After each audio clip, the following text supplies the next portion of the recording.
Hello, everyone, and welcome back to District Baseball. I am your host, Trey. You can follow us on Twitter at DistrictBSB, and you can follow me on Twitter at Reverse2Rs2S's. The Nationals baseball season in 2025 is underway. It's been underway since the 27th of March.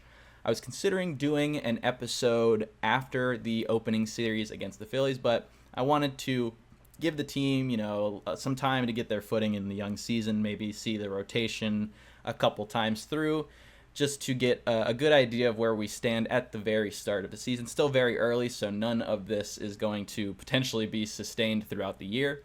But we are about 9 games in at this point. It is Sunday. Today was the series finale against the Diamondbacks, in which the Nationals took that series 2-1, which was good, because that was kind of salvaging their first 2 weeks of the year after a pretty putrid 1-5 start where they did not particularly play that well. But we've got plenty of time to get to that stuff later. Let's start with some of the stuff that they did really, really well over the past couple weeks, and that includes the starting pitching as a whole. Top half of the league in F4 so far. Trevor Williams had a solid outing today, 5 innings pitched, 3 earned runs, kept the team in the game. But mostly it's been on the backs of Mackenzie Gore and Mitchell Parker. We go back to opening day. Mackenzie Gore was incredible with a 6-inning, 13K, 0-walk, 0-run outing against a powerhouse Philadelphia Phillies batting order who had their A-plus lineup headed against Mackenzie Gore that day, and it just didn't matter. He shoved anyways. He controlled the strike zone. He attacked with his stuff that he knew was good enough to get swings and misses, which it did. It was just really beautiful. And then he wasn't quite as sharp against the Blue Jays, but had a solid 5 innings pitched outing with 3 runs. Was solid, and once again, the BABIP bug bites him as he has a 409 BABIP to start the young season. Which is pretty unlucky, but hopefully that will stabilize for him and he will be the ace pitcher that he's looked like so far in this season. And Mitchell Parker leads the team in innings with 12 1/3. He's only allowed 1 earned run so far in those starts. 6 walks, that's a little high for my liking personally, and probably for his liking as well. But he's been very, very effective and has given the team length. And overall, the starting pitching has definitely been the best aspect of this squad so far. In terms of the position players, C.J. Abrams having a great start to the year. StatCast is absolutely loving his contact quality. He is pulling the ball in the air, as we have been asking for basically every player to do, but definitely him, because he's so effective when he is able to get out in front of those pitches and pull them with backspin in the air, which he has done 3 times this year. 3 homers, 2 in that Toronto series, and then 1 against the Diamondbacks this weekend. He's averaging an exit velocity of 95.2 miles per hour, and for those of you who don't know, 95 miles per hour is considered a hard hit baseball. So he is averaging a hard hit ball. That is very, very, very exciting. So hopefully he can sustain some of that.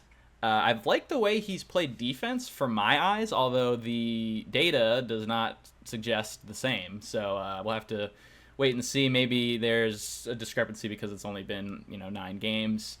I've personally, with my eye test, liked his defense. It hasn't been incredible or anything, but he's made the plays he should be making. So I like that. And then Ruiz, Keibert Ruiz, my pick for most improved player, which was almost sort of in jest, kind of a please, we need this for our sanity here in the Nats fan base for Ruiz to have a good year. But he's had a hot start. Definitely was pretty much all the offense against the Phillies, and has been solid defensively so far, throwing out 2 of 5 base runners, and it should probably be 3 if not for a missed tag at second base. He is currently hitting .321, .387, .571 with 2 homers. And then the trade acquisition, Mr. Nathaniel Lowe, has also been hitting to start the season. He's got 10 hits so far, and 6 of those are for extra bases, with 3 being home runs, with a .629 slugging percentage to start the season. Defensively, he's been not so great with a very weird infield hit allowed last night. But I'll ignore that for now because I know overall over a larger sample size, he has been a pretty damn good defensive player in his career. So I'm not too worried about that, and I'm very excited that he's hitting the ball hard. I would definitely like to see the strikeout rate drop a bit, but we will get to that in a little while. And finally, in terms of all the positives I wanted to discuss here, Alex Call. So, Alex Call made the team as the fourth outfielder, not expecting to play very much, which he hasn't yet. But when he's played, he has basically refused to get out. He's just he's getting on base. He's coming up clutch. He's had a couple nice RBI hits, and just putting together really good at bats every time he comes up. So he's done this before, and I know that this is probably not sustainable over the course. Well, it's definitely not sustainable in terms of his numbers right now. He's OPSing like 1,200, but I've been fooled by this before with Alex Call. I remember in April of 23, he had a really good April, and then he was not very good for the rest of the year. So I know that this could be fake, but I think you got to get him in the lineup for now. I mean, until Cruz and Young, because both of them have been struggling with the bat, can get their bat going, I think you got to give Alex Call some chances here, because he's proving right now that he's been able to put together good at-bats for you. And, I know that it might not last, but let's see what we got, I guess. Obviously, Young and Cruz struggles kind of opens that up for him. More specifically, Young, who really doesn't have a high ceiling with the bat, which means if he isn't playing great defense, then he's not really that useful to the team. So it just kind of depends if Young can find his bat at least to an average level, because that's kind of been the thing with Young, is like, obviously a great defender, obviously speedy. What's the ceiling on the bat? And so he's really not swung the bat well at all to start this season. So I think you have to try and get Alex Call in there. I know it's still very early, so obviously I know Young's gonna get some more chances, and Cruz has been getting more chances and has actually looked pretty good the last couple series. So I'm assuming it might be a little bit of a rotation for a while, to see kind of who sticks in that position, if Jacob Young is a center fielder of the future or not, or if we play Call this year and then look elsewhere, potentially to Cruz obviously moving there and then looking for a corner outfielder, maybe Hassel coming up at some point. Obviously that's a little bit down the line at this point, still very early, so we have to wait and see. Give them a little bit more time to figure it out. And that was kind of my message in the Nats Central group, when Cruz was struggling so badly with the strikeouts, which is concerning. It was definitely concerning that he was swinging and missing so much and chasing so much when that's not really been a part of his game.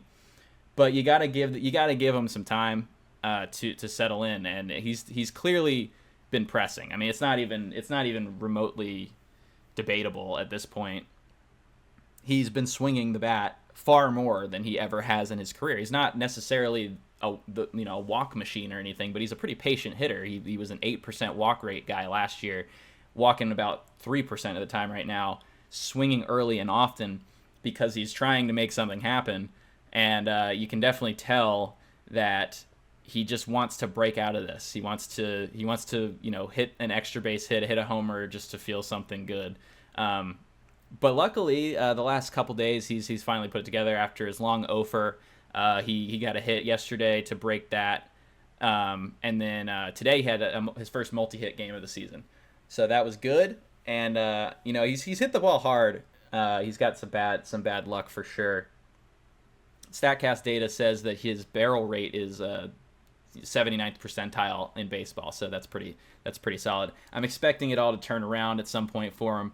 How much, to what degree, is still to be seen, but he's obviously not going to be a 100 hitter for his career. I don't think anyone would buy that. So I just stay patient with him. Obviously, if the struggles continue for a month, then maybe you consider sending him down to Rochester and trying to figure out what's been going wrong. But you got to give him a little bit more time, because the contact quality has not been particularly bad when he has made contact. The chase has been a problem. The strikeout has been a problem pretty much for everybody, and that is kind of where we start getting into the negatives here, which is pretty much everything else that this team is doing right now.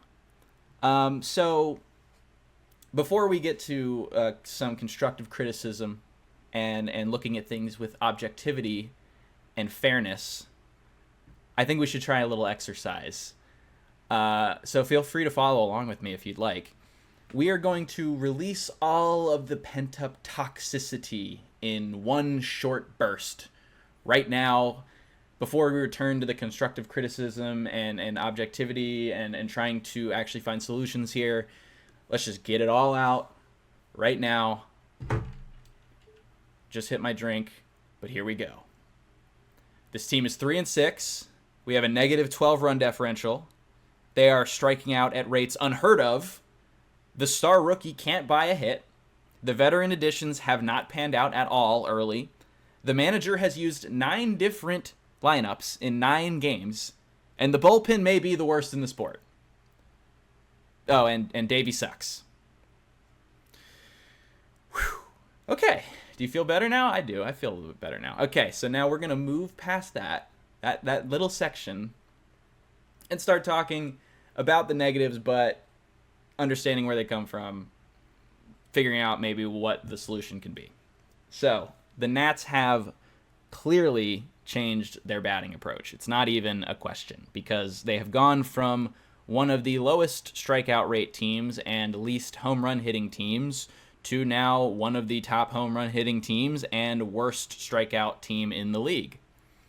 So they have completely 180'd, and I'm not really sure why they've gone so extreme, but I think this is going to stabilize. I really do. You're not going to have a team strikeout rate over 30% all year. It's just not going to happen. Guys are still trying to get their timing from spring training. The first month of the season can sometimes be a crapshoot because of that, because guys just aren't locked in yet. And then May comes around, it gets a little warmer, guys start locking in. They're in the rhythm of the season. So I wouldn't think that this team will strike out 30% of the time throughout the whole year. I guess you never know. But definitely something that I think will stabilize a bit. How much so is kind of dependent on the approach here. It definitely seems like a guy like Josh Bell and guys like Nathaniel Lowe, Paul DeJong are selling out for power for this team that has lacked it so much in recent years. And, it's not necessarily working out for some of them. Nathaniel Lowe, it is working out, although his strikeout rate is too high and needs to come down. He has, at least when he has made contact with pitches, absolutely hitting missiles all over the field and into the stands, which is very, very good. So that's when you can take the strikeout with the production. But if you're not producing any, the strikeout is just not a good thing to have. And so but yeah, like I've said, it's going to come down. Nats had a tough pitching matchups in terms of the strikeouts for their first couple series. You got Zach Wheeler and Jesus Luzardo, both shoved and were gross and hard to make contact with. Jose Barrios, Kevin Gausman, Eduardo Rodriguez, who we hit okay, but he ended up striking out 12, so that was pretty rough. And then Corbin Burns, who actually the Nats kind of own today. But those are tough pitchers in terms of the strikeouts. Like they're gonna get their strikeouts even if you put together great at bats. So obviously that's not going to help anyone not strike out, but chasing out of the zone is a bigger issue, which has been a problem for the Nats. They have a 34% out of zone swing percentage, second in baseball behind the Rockies. That is, you don't want to be with the Rockies anywhere on a stat leaderboard, I don't think. Everything is being chased out of the zone. It's just not.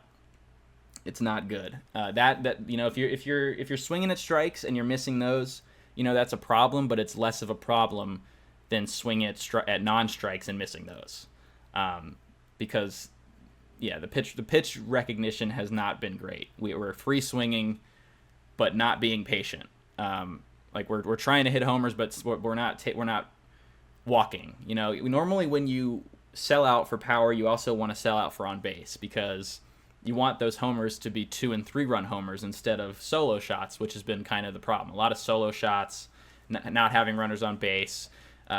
Second worst walk rate in the league with 6.4%. And, they're going to have to get more patient if they want this home run hitting approach to work, because if you don't have base runners on when you hit your home runs, then you're not going to be scoring that many runs. And that's been the case so far with the Nats. Despite a WRC plus closer to 100, closer to average, they have scored not very many runs. They're in the bottom third of the league in that category. So there's a give and take there. Like I've been saying, though, it's only been 9 games. There's definitely time for this approach to even out. I do like that they seem to have at least changed something. Instead of going with the ultra aggressive contact first approach, now it seems to be an ultra aggressive power first approach. So still need the walk rate to go up. Need to have runners on base, but I want to call it progress, but it's not quite progress, because the runs have not been scored at any higher rate than they were last year. So until that goes up, I can't say for sure that that's progress, but it seems like something they're trying to change something, at least. Gonna have to wait and see on if that is sustained or if they go back to their old ways of trying to hit everything for contact. I think we're gonna have a lot more real info and data when there's been about a month past, and when we get into May is definitely when you start seeing things even out. Another concern is definitely some of the veteran additions not panning out so far. Josh Bell, I love Josh Bell. He was a great national for a few years, and 50% of his hits this year are for extra bases, which is good because he said he wanted to add more power and be more of a slugger as the team's DH. Problem being, he only has 4 hits, so that's not going to quite get it done. Lucas Sims, veteran pitching addition from the Reds, has a 10-plus ERA, blew it twice against the Phillies. Hasn't looked great in some of those high-leverage situations. However, he was much more effective against the Blue Jays and D-backs and actually pitched pretty darn well today. So that's at least something to hold on to. Again, early season sample sizes. On the other hand, there's Colin Poche, who is the worst pitcher on the team right now, but he's been used 4 times, but only logged 1 2/3 innings because he's so bad he can't get any outs. 1 2/3 innings in 4 games with a 3-batter minimum is bad. Let's just say that. For Paul DeYoung's section, I just wrote, "I hate you." Now, I'm going to expound on that, but I understand why I've reacted in such a manner. Watching Paul DeYoung hit is one of the most frustrating experiences of my life. I have not been in on DeYoung since we signed him, so I'm already coming at this with a negative view. Today, he actually I was going to absolutely roast him, but he hit 2 doubles today and kind of saved his early season numbers. But this guy strikes out so much. He swings and misses so much. It is so frustrating to watch. Middle fastballs. These pitches are like 92, 93 mile per hour fastballs. Middle. Can't hit them. I mean, he's had 2 games this year where he has actually like made some decent contact, and the rest have been just strikeouts. It's bad. It took him 6 full at bats before he put a ball in play. Defensively, he's good. Defensively, he's really good actually. But I'm not sure how much. Like, what does the strikeout rate need to be before you swap him out for Ahmed, who has been pretty good in his limited opportunities? Because it's not like DeYoung is particularly a great hitter against righties or lefties. And at that point, you're just hoping that you get something out of his defense, which is great. But like, my third baseman needs to be able to hit. that's how I feel. That's how I've always felt. It's a corner spot. You need to have something from that. He's selling out fully for whatever power hits he can get, and that approach just isn't going to work when you don't walk, which he doesn't. He's never been a high walk rate kind of guy. He's either going to strike out or he's going to hit something pretty hard, but like, I don't know. It's just not. He doesn't do that often enough. He's striking out like over 50% of the time. It's just not. It just can't sustain. It's just so frustrating to watch him hit. It actually makes me so upset every time that he comes up to the plate.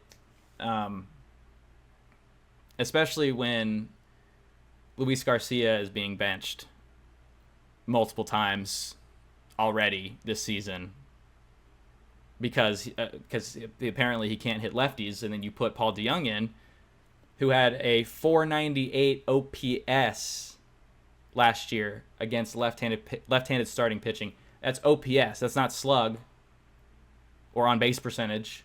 OPS 498, sub 500 OPS against lefties last year, and that's the guy who's starting against all the lefties. It doesn't make sense at all. I really think that this team would benefit from starting Luis Garcia every day, letting Ahmed Rosario get a chance at third base, and having Paul DeYoung be the utility man. Obviously, if you look right now, the numbers in terms of the OPS plus probably don't look that bad. I bet he's around 100. But there's just no way he can hit like this and have it work out. Like, you can't strike out this much. And he's not going to strike out 50% of the time, but 40?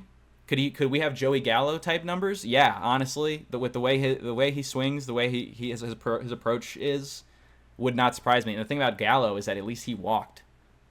So, I'm not excited about Paul DeYoung's early performance and the fact that he has played basically every game in that time.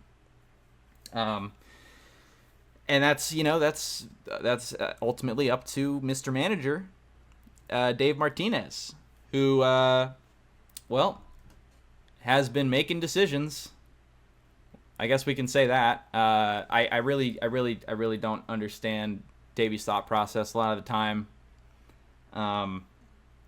He benches Luis Garcia against lefty starters, even though he had an 800 OPS against them last year. And most of the lefties that Luis struggles with are relievers throwing nasty sliders. I've done a lot of looking into this because obviously Luis Garcia needs to be playing if he's a part of this rebuild. He needs to get better against lefties by hitting against lefties. But if you can, show me some data that shows like, all right, he needs to not be hitting against this particular pitcher because he's got a really good slider that sweeps. That's really Luis's issue, is the sweeping slider from the lefties, from like side arming lefties, right? So, he doesn't play against Jesus Luzardo. Not my favorite, but I at least understood it, even though I still don't agree. I think he should be playing every day. You got a guy with a tough slider, definitely a tough slider, sweeping across the zone. Not an easy pitcher to hit from the left side, for sure. But who the hell is Easton Lucas? And why can Luis Garcia not hit against him? Just a random spot starting lefty from the Blue Jays just because there's an L next to his name, you have to bench Luis Garcia? Are we serious? Are we serious? It's not like anyone else hit against him. Why don't we give Luis a chance? Eduardo Rodriguez struck out 9 Nationals. 12 Nationals. 12 Nats. Luis Garcia did not face him despite the fact that he doesn't even hardly throw a slider. He's like a cutter, sinker, fastball guy. He was just blowing 94-mile-per-hour fastballs middle by all of our hitters. You're going to tell me Luis Garcia couldn't hit that? I don't know, but I know that the other guys couldn't. So, I mean, it makes no sense. It makes no sense because the numbers do not back it up. And then he leaves him in today. Now, maybe Ahmed Rosario was like feeling bad or something and wasn't available today. I don't know. Because that has to be it. Because why are you leaving him in against Joe Mantiply and Jalen Beeks, guys who have wicked breaking balls from the left side? Side-arming Joe Mantiply. He's like, his whole thing is getting lefties out. He would be a specialty lefty if there was no 3-batter minimum. And you leave Luis in against those guys? But you won't play him against dudes that throw, predominantly fastballs, the pitch that Luis Garcia absolutely crushes. It just makes no sense. The data makes no sense, and it makes no sense to play Paul DeJong over him, who can't hit lefties himself. So, at the end of the day, what do we got to do to get the kid in the lineup? I mean, he hits a homer. And you put him on the bench the next day. What does that say? What does that say to a young player who's supposed to be... is he a part of this rebuild or not?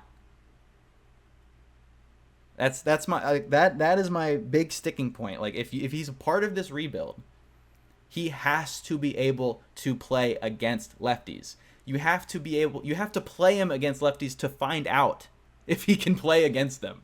This is like, we're not gonna win the World Series this year, right? Figure out what he can do and what he can't do and see what you need in the offseason. It's early. It's really early. This could change. It's just, we went through a whole year of this last year of Luis getting the shaft, and I'm over it. He was the most consistent player on the team last year. And like, you yank him from the lineup every couple days. Like, what is that going to do to his confidence? It's not going to do anything good. So, I didn't even mean to get into a whole rant there, but it's just like, that's not a good way to manage this team. I mean, it just isn't. And then you have the bullpen management, which has been so frustrating to watch. Davey just refuses to take his lefties out of the game when he totally could. I mean, he left Poche in to face Alec Bohm after he had just walked Bryce Harper. Right before that, leaves Poche in against Alec Bohm. All Alec Bohm can do is hit lefties, basically. So, like, why are you going to it makes no sense. 2 outs. First and third, you're in a tie game.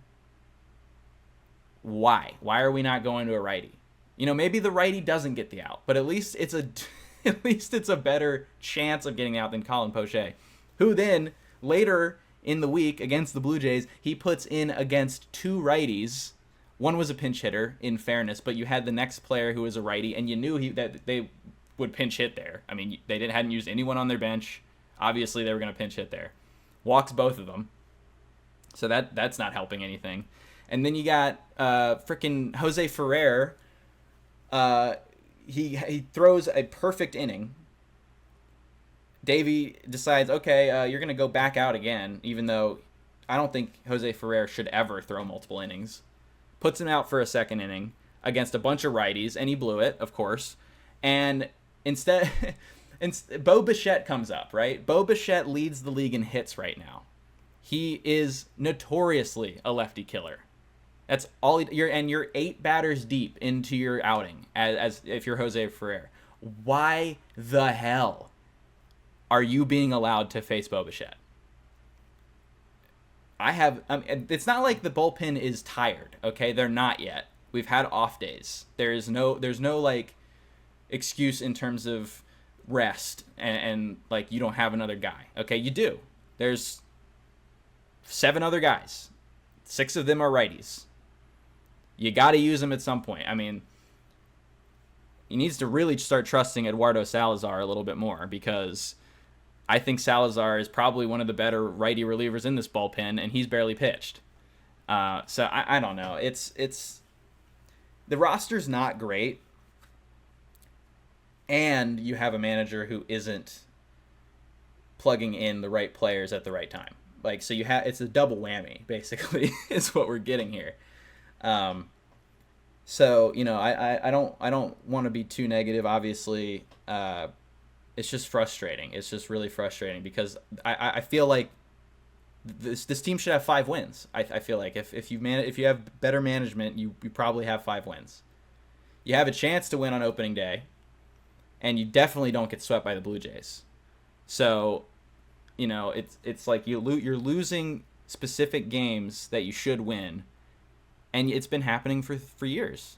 And finally, today, he allowed Ferrer to face Randall Grichuk, who basically, again, is a platoon lefty killer, who also doubled off of him in the first game of the series, which ended up being the game-winning hit.